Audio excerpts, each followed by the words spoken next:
This station is now the ultimate power in the universe. Assalamualaikum, Maida. My style is impetuous, my defense is impregnable, and I'm just ferocious. I want your heart, I want to eat his children. Praise be to Allah. Anda sedang mendengar Kinabalu Podcast, podcast nomor 1 di Sabah, hosted by Ricardo, Kenny and Faizal.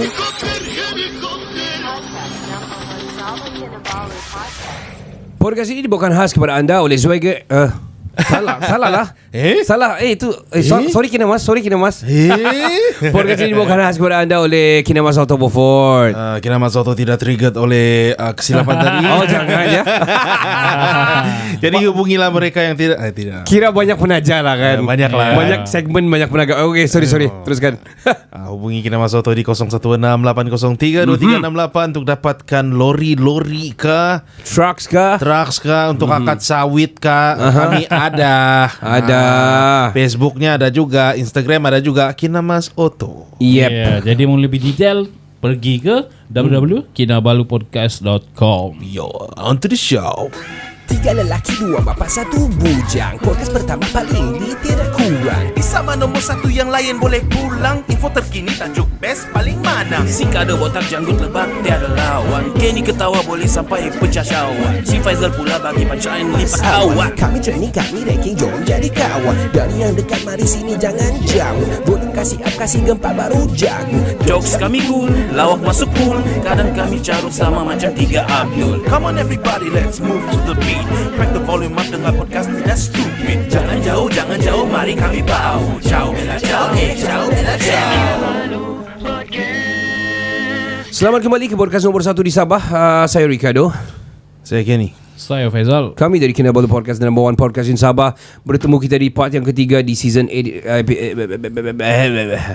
episode yang ke-11. Episode yang ke-11. Kita ada bercerita tentang ada suruk masuk di studio lah. Iya kah? Suruk. Kamu tahu gak itu suruk apa? Apa itu suruk? Itulah. I don't know what do they call it in Cikada. English. Itu betul. No, cikada is wir kalau kita panggil lah. Wir yang pada bunyi yang malam-malam. Tadi dia pergi cium tangan saya. Dia suka kau. Sebab dia bilang, dia banyak-banyak sini. Ini yang ada darah Cina yang suka duit, dia bilang. Resis. Ini resis. Ini suruk yang resis. Mana dia? Selamat kembali kepada yang ketiga. Kita masih lagi bersama dengan Brother Jasni. Cerita yang sangat interesting. Ini best thing kalau kita ada guest yang suka bercerita. Ya. Kita cerita sikit, dia cerita banyak. Kita cerita sikit, dia cerita banyak. Best. Inspiring. Ya, inspiring dan juga berbalik kepada rezeki tidak salah alamat tu. Okay, Ken. Hari ini saya tengok nomor first prize 7521. Alamak. Itu rezeki salah alamat kan tak tu? Selamat. Saya hantam-hantam, saya nak tahu pun. I don't follow this shit. I terasa. Dalam Islam subjektif lah, pandai-pandai lah antara kamu lah, tapi memang ditegah lah. Okay. Tiba-tiba pergi. Bagi saya aku lagi mau tambah. So maksud saya di sini adalah rezeki tidak selamat. Macam Bro Justin cerita tadi, dia mengambil satu keputusan yang sangat besar dalam hidup dia ini. Kira anak beranak dia ni di tanggungan dia ni sebagai imam keluarga lah. Dia lepaskan satu kerjaya yang boleh menampung diorang semua. At the same time, dengan berbekalkan kepada orang bilang apa tadi, bukan motivasi, apa nama cerita dia, prinsip hidup tu. Dia pursue dia punya cita-cita untuk mencari rezeki yang tidak salah alamat ni lah. Dan kita sekarang di peralihan di antara dia dengan kehidupan dia sekarang lah. Tuan, tell us, Bro Jasni, kau manage to do beberapa benda selepas itu. Contohnya macam Utara FM dan sebagainya. Dan juga banyak big website. Hari itu masa kita pernah kupi-kupi ada cerita pasal Muiz. Rasanya tidak salah juga kita sebut tiada sponsorship ataupun tiada apa-apa yang kita langgar. Masih lagi pegang admin sebagai Muiz punya website? Untuk yang Muiz punya website itu sekarang tidak sudah. Okay. Tapi saya sempat pegang lebih kurang dalam 3 tahun lah. 3 tahun bergaji, kau tengok. Muiz bayar. Satu Sabah masih lagi sampai sekarang. Itu masih mana-mana rancak berdosa. Itu boleh dikatakan itu pribadi. Itu pribadi punya. Begitu. Kau tengok, tapi ramai orang-orang dah tahu pun. Sekarang ni Wan Sabah dia punya follower lebih kurang dalam 700k lah. Banyaknya. So kalau betul secara tidak langsung Bro Jasni ini adalah kira kira yang terlibat secara langsung dalam media dan juga dari segi penyampaian wadah-wadah untuk sampai ke pencarian orang lah ataupun reference orang di dalam website. Dia untuk orang Sabah ni, dia betulnya memang dia kalau dijadikan cerita dia bikin duit. Okey. Sebab daripada advertisement lah, betul. apa iklanan lah begitu kan. Cumanya begini. Walaupun saya ni sekarang ni tidak ada macam kira kerja yang secara yang betul-betul memang ada fix macam ada pendapatan tetap. Kan. Tapi sekarang ni Wan Sabah tu yang handle-nya itu saya punya adik. Okey. Saya punya adik dan saya suruh dia buat ads dan dia punya pendapatan tu dia punya. Gitu. Saya punya adik perempuan. Oh wow, dia pun begitu. IT juga. Dia sama ada di IT atau dia mengurus ads ni dah lah. Paling penting rajin menjawab WhatsApp je begitu. Berapa iklan lebih begitu. Gitu. Wow, amazing. Jadi- Kau tengah scroll Wan Sabah Ya, ni. saya tengah scroll nih. Ini pula dia nih. Ya. Aduh. Mana kau tahu Lama kan? sudah saya like. Ini pula founder dia. Hui. Bukan founder like creator. Creator dia. Remang bulu. Serius. Yang main-main aku sudah lama tahu. Itulah aku punya ad boleh masuk senang aja. Patutlah. Tiada lah mana ada begitu. Rupanya ada kabel. Kabel dalam. Jadi bro, so apa lagi website yang mungkin tengah dibuat ataupun ada projek-projek yang apa kelangsungan hidup sekarang? Kalau dari segi website yang terbaru yang saya sedang buat ialah BioNews. Okey. BioNews.net. Ini ada satu orang saya punya kawan dulu waktu di Utara FM tu dia DJ foto nama dia. Okey. Jadi dia ni diarahkan oleh ada satu company lah untuk buat satu kira macam online news lah. Okey. Website dia namanya BioNews.net. Dia belum lagi launch. Sekarang ni tengah bikin. Okey. Yang itu Tengah tu. develop lah sekarang. Tengah develop lah. Pada masa yang sama kita ada website yang lain lah macam Memanau Travel. Okey. Ini orang minta buat lah, orang hire lah. Orang hire lah. Okey. Hire yang kita bikin. Alright. Ada lagi lah beberapa lagi lah. Yang saya sedang handle itu website. Kalau yang peribadi sendiri itu bukan juga bilang banyak, tetapi banyak juga lah. Banyak tu. Kau tengok humble dia. So kita cerita rating pula di masa kini ni lah. Let's say lah Kinabalu Podcast datang mau minta buat satu. Okay, kita ada website. Kita memang ada website. To be frank, we pay lah. We pay domain lah. To get it lah. Last time saya pernah buat urusan dengan Yasni juga masa mau buat dulu, masa buat gambar apa semua dulu last time kan, mau buat tapi tidak kesampaian lah. Sudah beli juga waktu tu domain tapi tidak aktif, banyak macam masalah. Jadi berapa rating dia? Let's say just saya mau buat saya punya website, di dalam tu saya mau ada buy ads, for example dia jual produk dan orang boleh beli terus pakai credit card ataupun debit card. For example begitulah.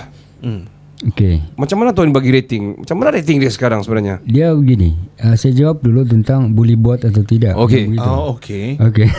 Okey, untuk yang halal begitu tiada masalah untuk buat.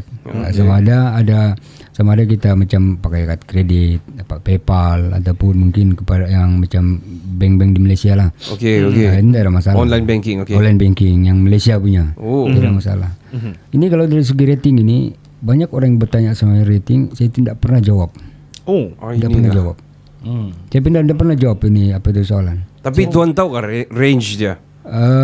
Dari segi range sebenarnya tahu. Tahu, mesti tahu. Saya tidak mau kasih tahu orang. Walaupun klien maksudnya dia mau kan, saya selalu begini. Dia bilang berapa kau ada? Saya selalu begitu.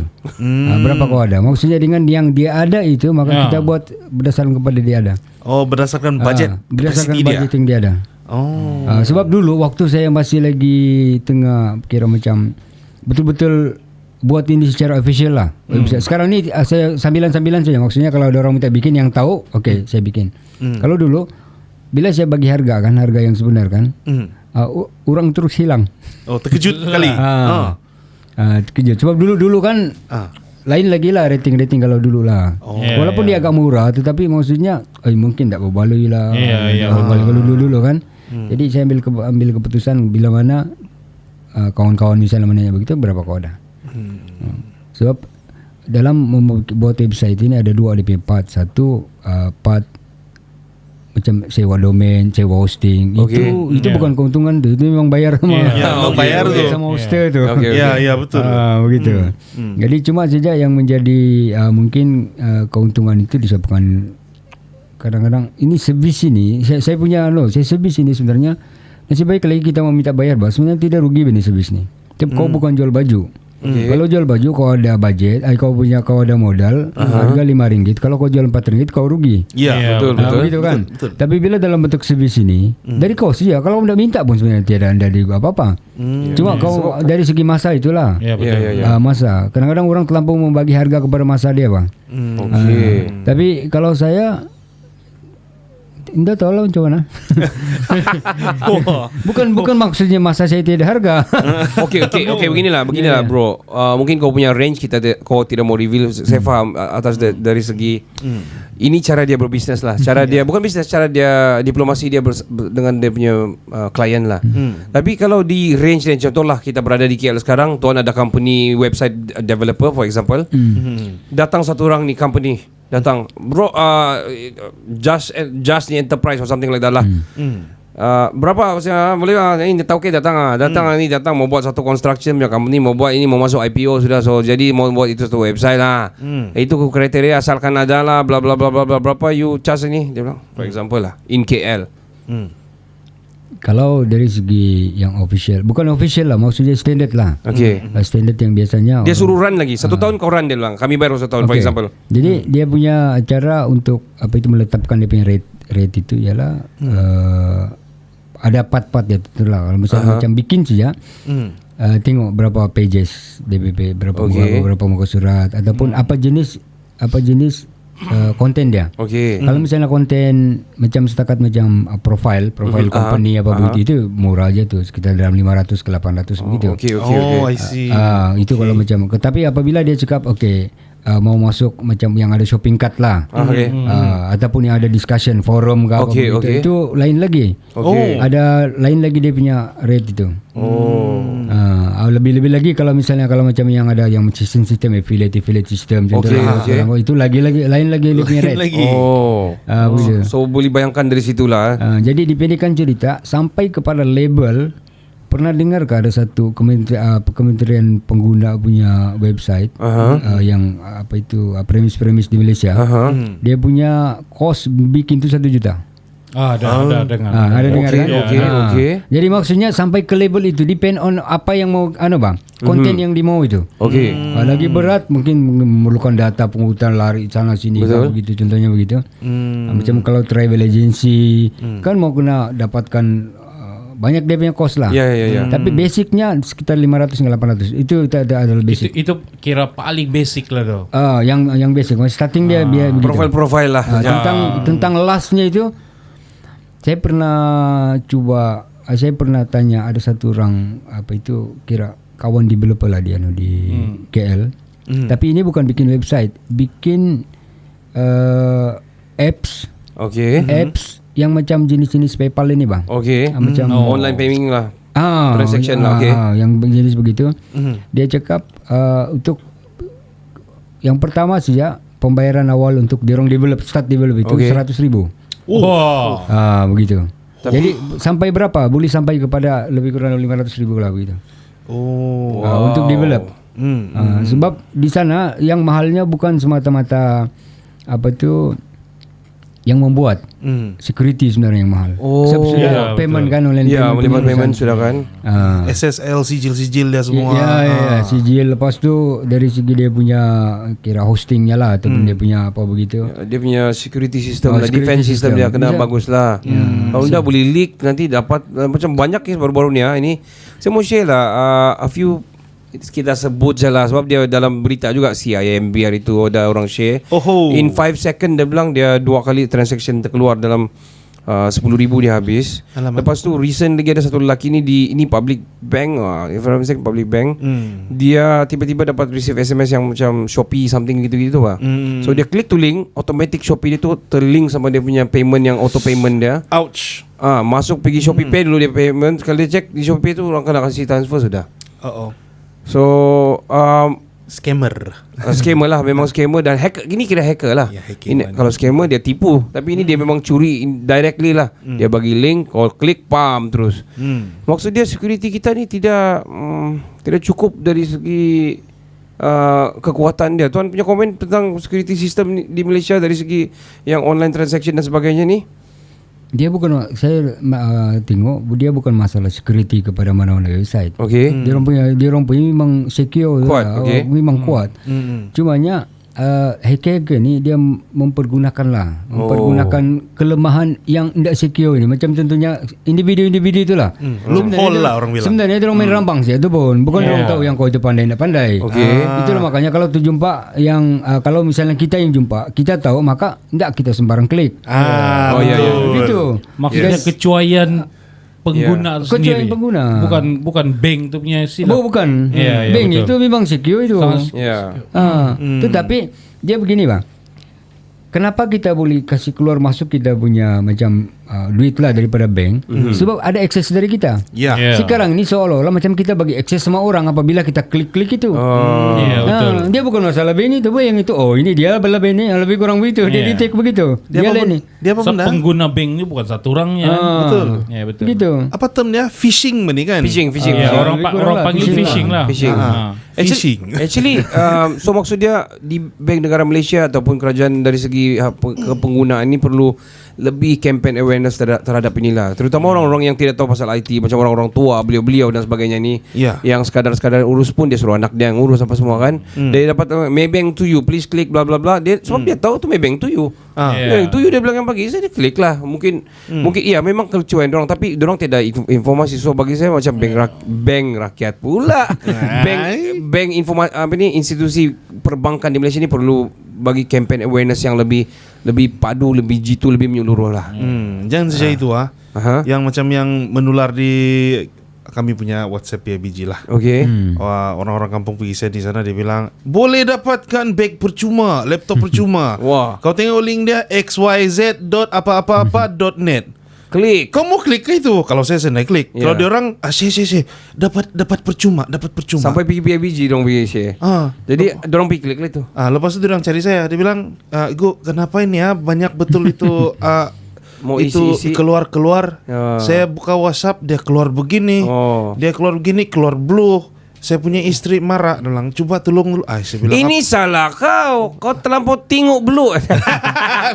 Saya tekan ini keluar sajat. Dia bilang. itulah itu. Well, okay. Saya faham juga dari sisi yang pro dia lah. Maksud dia kita perlu lebih awareness pasal ni lah.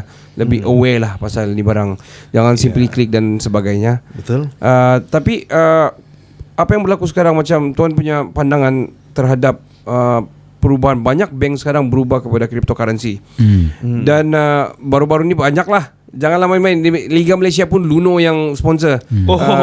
Dia orang pakai e-wallet ataupun cryptocurrency punya wallet lah, Luno dan sebagainya. Apa tu punya take pasal cryptocurrency? Crypto. Kalau saya mengikuti perkembangan tu. Dia cryptocurrency ni dia cuma satu currency yang lain, sama je macam PayPal lah, lebih kurang begitu. Betul, dia punya betul. cara gitu, lebih kurang. Sebab dia masih lagi duit digital lah. Betul. Digital money. Digital asset ya. Maksudnya bukan dia dalam bentuk emas kah ataupun dalam bentuk kertas kah. Bukan begitu. fizikal lah. Jadi tentang namanya itu dia punya urusan lah. Tapi tetap juga money digital. Digital money lah, lebih kurang begitu. Value juga lah. Value memang ada value. Memang ada value juga. Jadi yang pertama sekali kalau saya dari segi perkembangannya itu saya tidak ada masalah. Sebab itu maksudnya itu satu improvement bah. Improvement kepada dunia digital dunia lah. Dunia digital itu. Tapi di satu sisi yang lain pula saya bukan bermasalah, tetapi saya memikirkan kepada satu masalah yang lebih panjang pada masa akan datang. Long term ya. Long term. Sebab dia bila berbentuk digital dan dikawal oleh satu-satu macam center lah, terminal lah begitu kan. Pastilah begitu. Nombor-nombor itu boleh saja anytime untuk siapa, kalau misalnya ada orang boleh kacau, lagi senang dicuri. Tukar saya nombor. Sama kosong. ada mungkin saja di kambing hitamkan hacker sana. Tapi Silap-silap siapa yang paling senang masuk? Siapa yang paling senang mengubah? Siapa yang Developer paling lah. senang? Yang pencipta kereta. Sama ada kereta kah atau apa begitu. Dia jadi Untuk dia mengaut macam keuntungan sendiri. something lah. Sebab saya pernah buat satu website yang mana dia punya Payment. tukaran itu paymentnya itu Cryptocurrency. bukan cryptocurrency, tetapi dia berbentuk digital. Maksudnya kita bayar, dia bayar di website itu, dan dia ditukar menjadi nombor. Okey. Jadi nombor. Jadi nombor itu yang nanti akan dia jadikan untuk membeli apa. Tapi duit sudah sama saya. Okey. Begitu. Jadi coba bayangkan kalau duit ini saya ubah. Nah, Kan? Yang itu. Boleh saja kan? Sebab dia hanya nombor di situ, di paparan. Hanya nombor. Kau yang kontrol itu nombor. Yalah. Jadi maksudnya bukan kita menyatakan bahwa itu salah, tetapi boleh berlaku. Maksudnya senang untuk dimanipulasi. Senang untuk dimanipulasi, Ya, betul. sebenarnya. Senang untuk manipulasi digital money ini. possibility dari sana tinggi. Tapi tuan at the same time menyokong juga kepada pembaharuan dan pembangunan dari segi Pembaruan itu tidak ada masalah. Yalah. Maksudnya di sana sekarang terpakai. Saya pun selalu guna PayPal lah. betul. Untuk transaksi, sebab tidak boleh yang lain. Ya. Contohnya misalnya kadang-kadang kita punya debit card International. itu tidak boleh diterima Ya. di mana-mana, International, tetapi ya. pakai PayPal boleh. Begitu. Ya, betul. Maka barulah kita dapat berurusan. Contohnya misalnya sebagai seorang website, contohnya kadang-kadang saya pakai hosting luar negara. Okey. Jadi bila beli luar negara, mana bank bank di Malaysia ni tidak ada Iktiraf. Tetapi bila mana kita register sama PayPal, ada yang PayPal itu yang diterima. Begitu, faham. Jadi okey, tidak ada masalah, mempermudahkan juga. Ya. Cuma saja dari segi kita punya kerisauan apabila yang itu berbentuk simpanan, kita menyimpan di sana duit. Kalau ini dia menjadi macam kalau PayPal ini dia macam Dia cuma sebagai orang tengah. Perantara apa? Ya. Perantara orang bayar dan kita boleh keluar itu apa boleh buatlah kalau ada di sana kita punya nilai. Alright. Tetapi apabila misalnya macam tadi itu dia bentuk macam bank lebih kurang begitu loh, ada nilai di situ kan. Betul. Bank digital.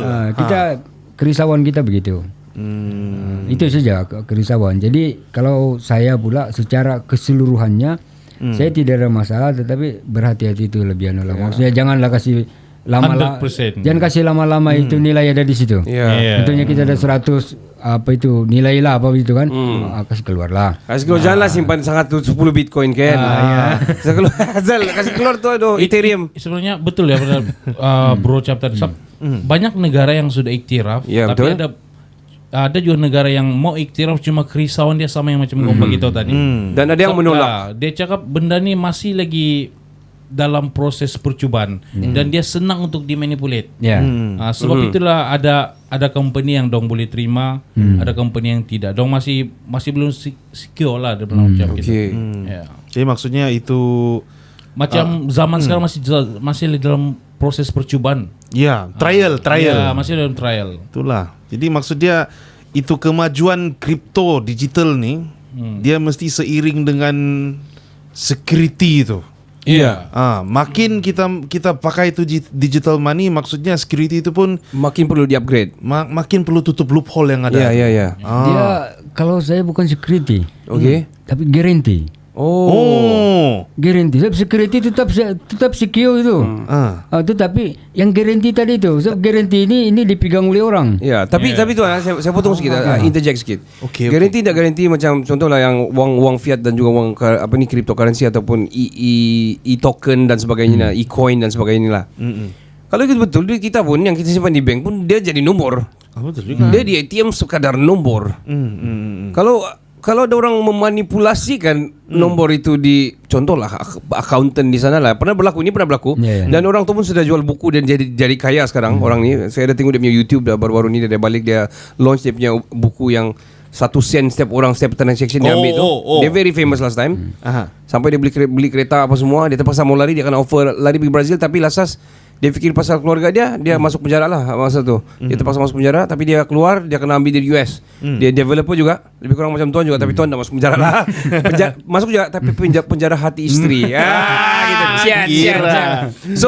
So apa yang berlaku, dia setiap transaction orang tu, orang mana kira kan 1 sen saja kan. Tapi kalau satu Malaysia buat transaction, so dia jutawan segera lah dia masa tu. So bagi saya sekiranya walaupun dia guarantee lah, bank ni sangat guarantee, tapi berlaku juga macam yang tadi kan, macam kelalaian mengklik dan sebagainya. So actually tiada guarantee sebenarnya yang di dunia ni. Kalau paling guarantee dong bilang yang ini dari segi Islam juga lah. Adalah emas. For example dalam Quran pun tertulis simpan emas, fizikal kan. One day kita akan berbalik kepada penggunaan itu dan sebagainya. Saya interject diri saya sendiri. Apa yang berlaku di contoh Ukraine dengan Rusia dan sebagainya. Rusia sudah macam ditutup segala-gala segi, perbankan, sanction dan sebagainya. Dibagi limitation, banyak company investor keluar daripada Rusia disebabkan diorang pasal ni lah isu antarabangsa ni lah, antara Ukraine dan sebagainya. Tetapi dalam masa yang sama, ada kamu pernah dengar ini teori konspirasi yang mengatakan ini antara untuk diorang memulakan sesuatu yang secara online macam cryptocurrency ni, diorang mau bagi up sebab perbankan sudah tidak boleh. Tapi cryptocurrency dia ledger yang sangat besar. Kau nampak pergerakan dan sebagainya kan.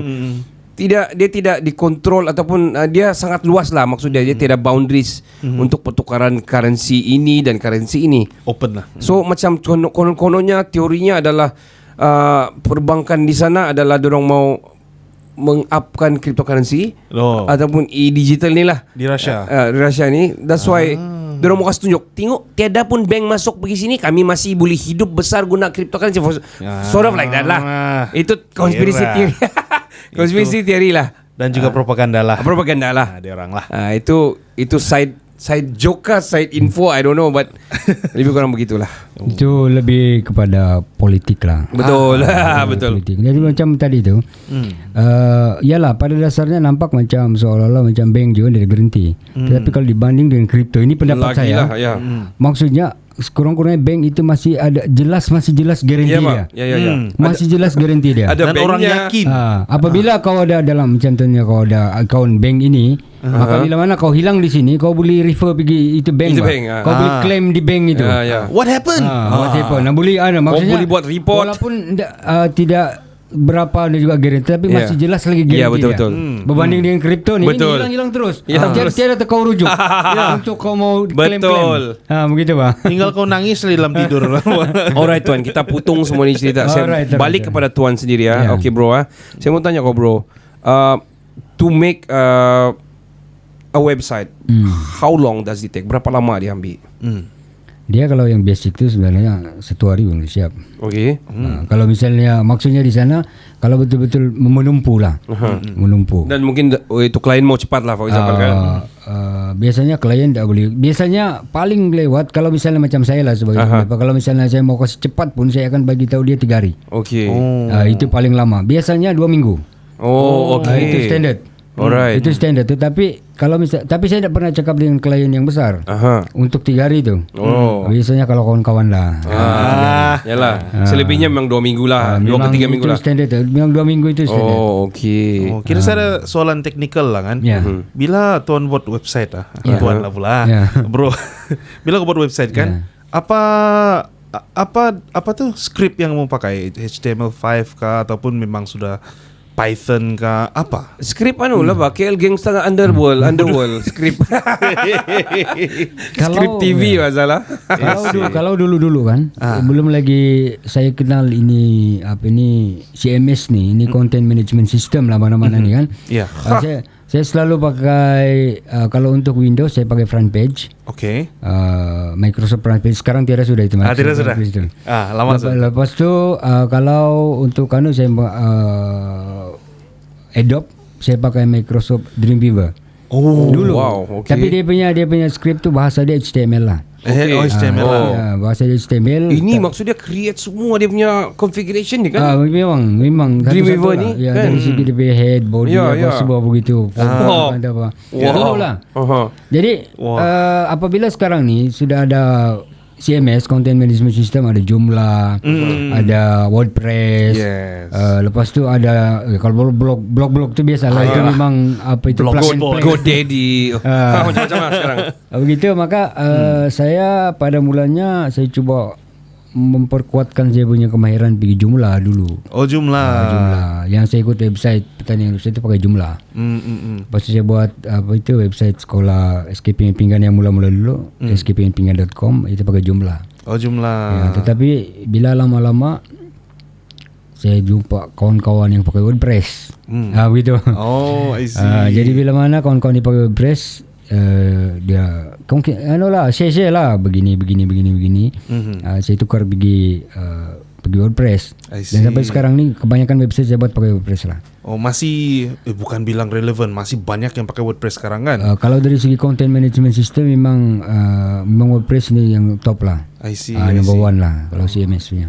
Oh, I see. Wow, teknik aku tak tahu sudah apa sudah cerita dorang ni. Kira biasa. Technical lah kan. Okay. Saya mau tanya kau bro, siapa kau punya idola dalam industri ni? Bill Gates, sorry. Jack Ma. Why? Saya tidak pernah mengidolakan siapa-siapa. Okey. Secara bukan bilang kita tidak respect dengan siapa-siapa. Tapi saya tidak tidak berminat untuk mengidolakan lah siapa-siapa. Okey. Okay, Kecuali Nabi Muhammad kan? Bukan. Sebab ada satu ada satu sebab kenapa saya tidak mengambil istilah idola itu. Alright.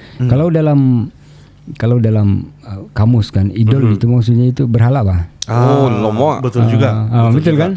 Jadi memperbahalakan. Okey, saya tukar soalan lah Tuan. Saya tukar soalan.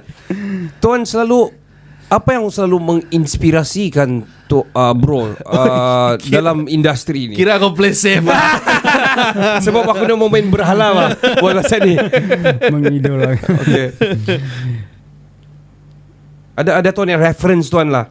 Dari segi ni macam Bill Gates kah, Jack Ma kah, ataupun siapa ni, Elon Musk kah, Mark Zuckerberg kah or something. Tiada. Tiada. Memang tidak ada. Alright. Sebab apabila selepas saya berhenti menjadi guru dan begini ya. Apabila saya berhenti jadi guru, ada satu sebenarnya perubahan dari segi saya punya cara berfikir. Okey. Perubahannya begini. Kalau dulu waktu jadi cikgu kan ada gaji dan betul lah bilang Brokado itu ada loan apa semua. Okey. Jadi dipendekkan cerita apa yang ada itu terpikir tidak cukup lah kan, sudah bayar ini tidak cukup kan. Jadi akhirnya bukan lagi kita merasa macam okey dengan apa yang kita dapat itu, kita mengeluh lagi ada. Mengeluh lagi ada. Tidak pernah cukup. Tidak pernah cukup. Padahal begini.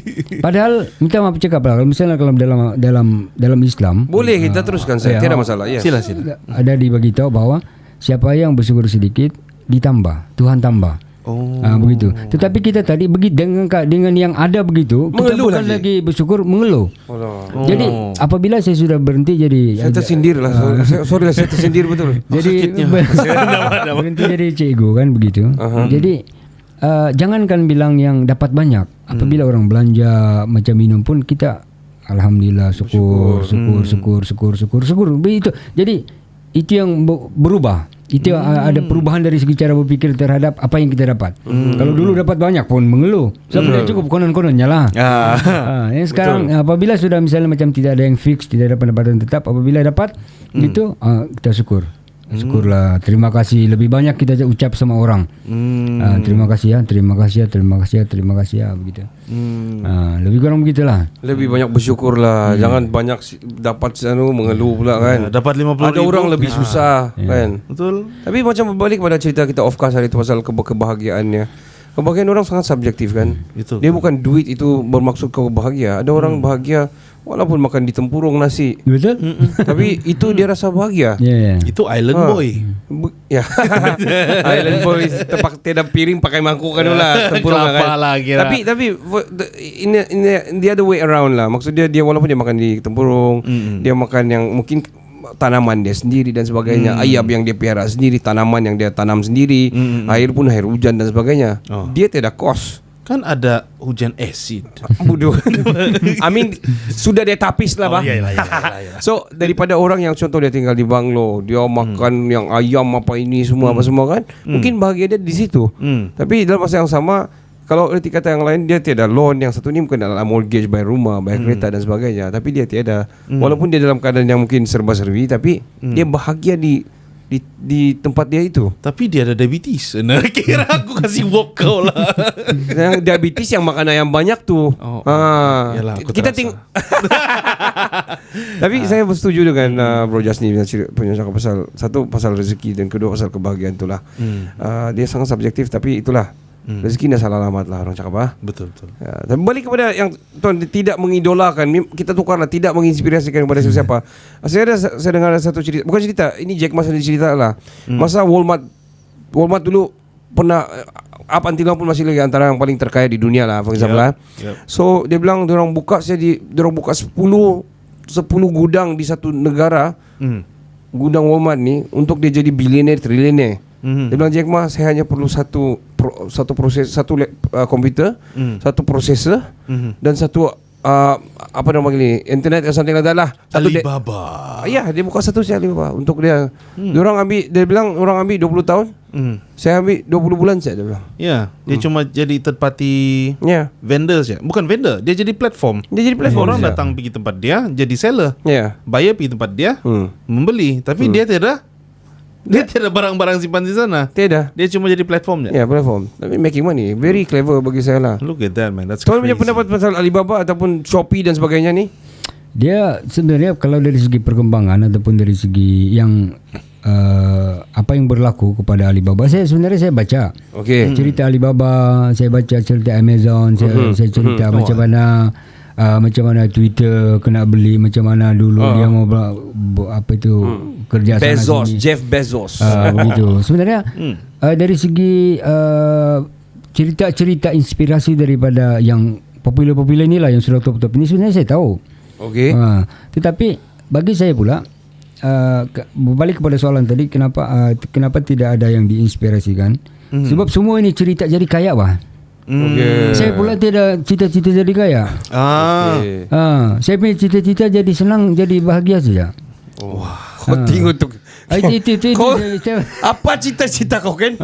Begitu. Saya tidak cita-cita jadi kaya. Saya masih juga cita-cita saya mau jadi kaya ni. Jadi begini, untuk kebahagiaan itu saya minta sama Tuhan begini. Andai kata kaya itu membahagiakan aku, kasih kaya aku. Tapi andai kata kaya itu tidak membahagiakan sama aku, jangan. Sebab aku mau bahagia, aku bukan mau kaya. Betul. Begitu. Tengok. Lebih kurang begitulah dia punya ceritanya. Jadi akhirnya dia tidak menjadi, jadi tidak ada siapa-siapa yang kaya itu. Macam tadi saya cerita sebelum kita masukkan begitu. Andai kata kaya itu adalah sesuatu yang menjamin kebahagiaan, maka yang paling bahagia adalah korun. Yang harta atau korun itu andai kata itu. Tetapi korun adalah yang paling sengsara. Sebab harus dengan dia dengan harta-hartanya dikasih terbalik. Disebabkan apa yang dia ada itu dia tidak memberikan manfaat. Jadi tentang merasa memberikan manfaat kepada orang ini bukan kita. Ini Tuhan punya urusan. Jadi kita minta sama Tuhan supaya kita bermanfaat semua orang. Bukan minta sama Toto. Begitu. Saya merasa macam tadi itu saya beritahu, membuat kebaikan ini dia bukan suatu perkara yang datang daripada diri kita sebenarnya. Sesuatu perkara yang kita. Ada satu orang istilahkan begini. Kita berusaha, berdoa dan juga tawakal. Ada selalu cakap begitu, berusaha, berdoa, tawakal. Sebenarnya ini salah nih. Dia kena berdoa dulu. Berdoa dulu supaya ada usaha yang Tuhan kasih. Lepas itu kita usahakan baru kita tawakal. Selalu orang terbalik kah? Bukan maksudnya itu bergantung kepada kepahaman orang. Itu bukan aku cakap salah. Tapi bagi saya kita kena doa dulu. Sebab bilang Tuhan, mintalah niscaya aku kasih. Jadi usaha ini kan yang dikasih. Jadi macam mana usaha datang kalau kita tidak minta? Betul. Ya lebih kurang begitulah. Sebab ada juga orang berdoa tiap hari, berdoa. Tapi tidak juga dapat. Dia tidak juga dapat sebab dia tidak usaha pula. Ada orang berusaha tapi tidak berdoa. Okey, begini. Tidak juga dapat. Okey, bila kau cakap begitu, maksudnya dia sudah melanggar kepada satu kata Allah. Siapa minta aku kasih bilangnya. Cumanya lambat atau cepat. Jadi kita tidak boleh apabila kita cakap aku berdoa tidak juga dapat, maksudnya kita blame Allah. Ya betul. Kita blame. Sebab sudah Tuhan beritahu, asal kau minta aku kasih. Cuma cepat atau lambat itu kita kena ada kesabaran lah. Dan juga dalam erti kata cara dia bagi tu tidak semestinya dia bagi yang seperti kau minta. Mungkin dari persepsi yang berbeza. Bentuk lain. Bentuk lain. Ada orang selalu memikirkan rezeki ini duit saja bang. Itu masalah dia. Betul. Dia tidak berpikir bahwa kesihatan itu juga rezeki. Dia tidak berpikir bahwa istri juga rezeki. Betul. Dia tidak berpikir bahwa kawan-kawan juga adalah rezeki. Betul. Begitu. Dia berpikir duit saja. Inilah duit. Kita punya masalah sehingga kita salah menafsir tentang rezeki. Inilah. Begitu. Coba bayangkan Bang. Sekarang nih aku bagi kau 1 juta, tapi aku ambil kau punya 1 biji mata. Yang mana? Sebab tadi kan itu rezeki. Mata itu kau tidak anggap rezeki. Sekarang ni aku ambil itu kau punya mata, aku kasih kau 1 juta. Yang mana kau pilih? Kalau kawan kita Zal, kalau kita ada kawan kita yang satu mata tu, kalau dia dia terpaksa bagi lagi 1 mata dia. Ambil tu duit tak ya? Ambil tu duit. Kalau bilang kau ambil saya punya lemak perut, saya ambil 1 juta, boleh. Kalau bilang mata dengan 1 juta. Nah itulah. Jadi maksudnya rezeki itu bukan duit. Sebab apabila ada begini, ada satu ini tentang cerita bahasa syukur. Ada satu orang dia berdiri bang, dia berdiri di tepi di atas bukit lah. Dia nampak pelangi. Dia bilang, dia bilang cantiknya pelangi ni, hebatnya, beruntung aku hari ini. Sebab saya nampak pelangi setahun sekali. Yang tempatnya berdiri itu, kakinya itu ada benar dia cakap begitu, beruntung aku ada kaki. Betul. Pernahkah kau cakap begitu? Yang satu tahun 1 kali kau nampak, kau cakap beruntung. Yang kau hari-hari kaki yang kau pakai itu, kau ada rasa beruntung kah? Begitu. Taking things for granted. Nih. Tidak pernah rasa bersyukur kan? Yang bangun pagi kau kena kasih bangun, kau tidak pernah bersyukur. Ada orang tak bangun terus. Betul kan? Ya. Tidur terus. Nggak bangun-bangun. Jadi kita ini merasa kita ini bersyukur sudah, bersyukur sudahlah. Salah ada kita, syukur alhamdulillah kan. Tapi coba kita ukur kita punya kualiti syukur. Pernahkah kita pergi dapur, nampak sudu, ambil tu sudu, syukurlah aku ada sudu. Pernahkah kita buat begitu? Tidak pernah. Jadi di mana kualiti syukur kita itu sebenarnya? Hanya kepada yang besar-besar kah? Padahal Tuhan cakap, dia bilang siapa yang bersyukur yang sedikit, aku tambahkan. Tapi pernahkah kita mensyukuri itu tadi? Aku bersyukur hari ini ya. Ada M Jasni yang Syukri masuk di studio. Dapat share. Masa mencemburui kita, bagi saya podcast ni bagi banyak inspirasi, banyak sharing dan sebagainya. Daripada seorang guru beralih kepada programmer dan bekerja sendiri daripada rumah. Banyak kata-kata motivasi yang boleh kita gunakan, banyak yang kita boleh sharing dan juga share kepada semua pula pendengar yang lain-lain pula. Tentang apa Jasni ni lalui dan macam mana dia perception dia lah, ataupun perspektif dia dalam hidup dia ni lah. Betul. Saya pun sebenarnya tergerak jugalah apabila disakap begitu. Saya tidak terfikir pun dia. Saya tidak pernah cakap di rumah di ni. Wah, syukurnya saya ada bumbung rumah. Tidak pernah pula saya cakapkan. Saya bersyukur ada rumah, tapi bumbung itu sendiri atau tiang itu ataupun sudut, mana kita pernah bersyukur kan? Betul. Ya, kadang-kadang pergi berkemah, cari-cari sudut tiada, cari-cari kayu.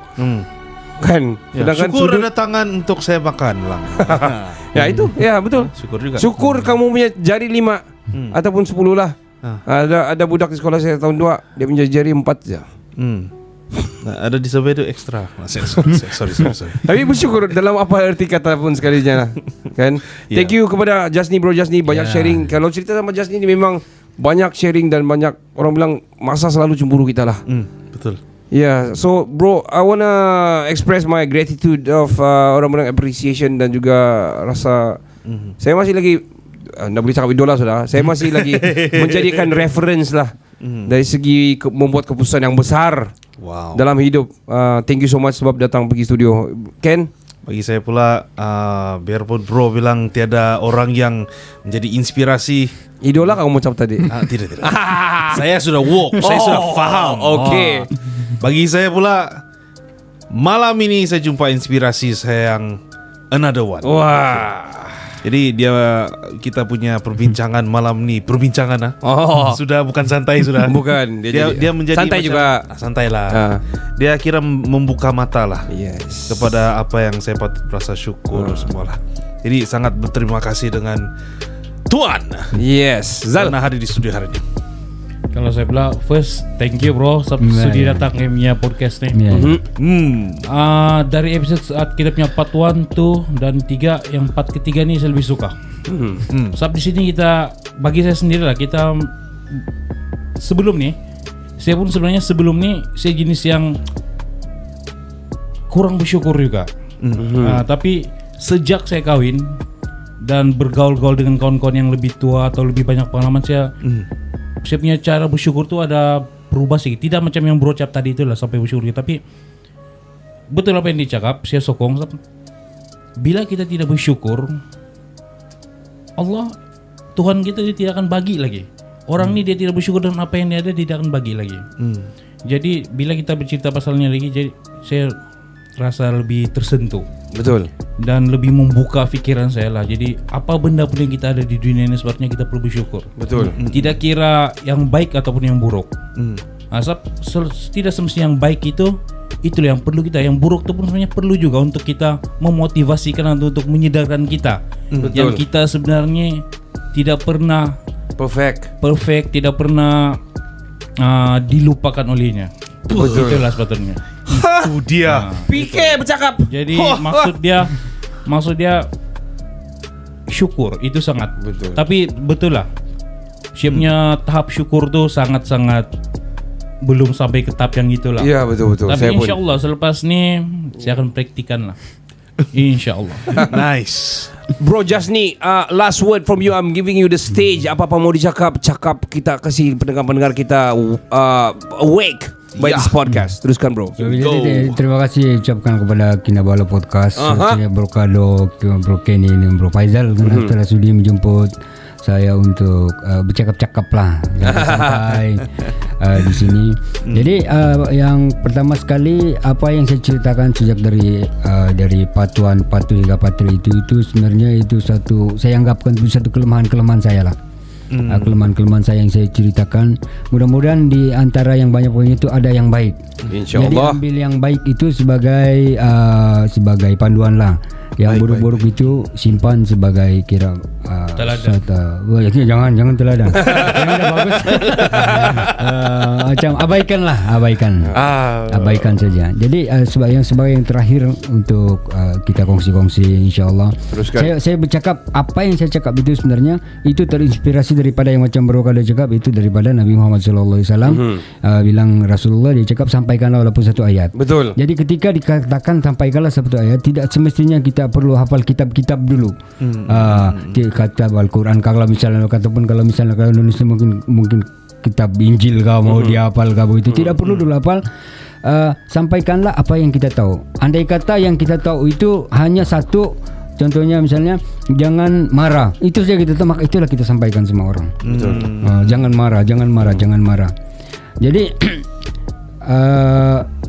dalam kehidupan kita ini, realiti kehidupan kita ini, kita ada dua saja, kita dan Tuhan. Betul. Itu saja, kita dan Tuhan. Tentang yang di sebelah ini, itu apa yang Tuhan cakap. Contohnya bilang Tuhan kau kena baik sama orang lain. Tetapi itu kalau kita baik maksudnya bukan urusan sama dia, tapi itu urusan kita sama Tuhan. Kalau bukan Tuhan suruh kita baik, kita tidak akan baik sama orang. Betul. Begitu Pak. Jadi maksudnya antara kita dengan Tuhan saja. Apabila nanti sampai masanya nanti, maka kita dengan Tuhan saja. Jadi kalau kita ikut Tuhan, kita ikut yang baik. Apabila kita sudah tidak ikut Tuhan, maka kita ikut yang bukan Tuhan. Iblis, dua saja ini. Itu saja. So yang clash di waktu di surga dulu antara Tuhan dan iblis saja. Syaitan rajim. Tuhan itu pastilah tidak ada keburukan, semua kebaikan, dan iblis itu tetap semua kejahatan. Jadi apabila tidak ikut Tuhan, maka ikut iblis. Itu saja. Jadi mudah-mudahan kita ini semua ikut Tuhan, percaya kepada Tuhan, maka ikut Tuhan. Tidak kisah apa agama. Macam contohnya saya selalu bercerita, saya punya keluarga banyak non-muslim sebenarnya. Sama. Jadi kita selalu bercerita tentang apabila kita cari yang persamaan, bila ada persamaan, satu yang namanya kasih Tuhan. Di dalam Kristen kasih Tuhan, maka di dalam Islam dengan nama Allah yang Maha Pengasih dan Penyayang. Ini artinya sama. Betul. Tapi ketika kita macam contohnya Kristen ataupun Islam percaya kepada Tuhan itu Maha Pengasih, kenapa kita menjahat semua orang? Makes you wonder. Betul. Kenapa kita menjahat? Padahal kita cakap tadi kita bertuhan kan ini, ada Tuhan ini, Tuhan kita ikut cakap Tuhan. Tuhan itu Maha Pengasih, kenapa kita pula Maha Penjahat? Tentunya begitu. Begitu. Jadi itu saja daripada saya.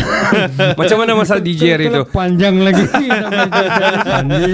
Sampai di sini saja. Semoga menjadi manfaat kepada semua pendengar-pendengar kami. Dan kita berakhir di sini. Semoga berjumpa di kesempatan dan rezeki yang lain. Saya Ricardo. Saya Kiani. Dan saya Faizal. Kami dari Kinabalu Podcast, the number one podcast in Sabah. Penaja kami adalah Kinamasa Auto Beaufort. Ya, hubungi mereka di 0168032368 untuk cari lori, double cab dan sebagainya. Yap. Dan juga boleh jangan periksa di dalam laman web mereka www.kinabalupodcast.com. Ciao, Cik. Ciao. Ciao, Bella. Ciao. Saya Karul Anwazmi. Anda sedang mendengar podcast nombor 1 Sabah, Kinabalu Podcast.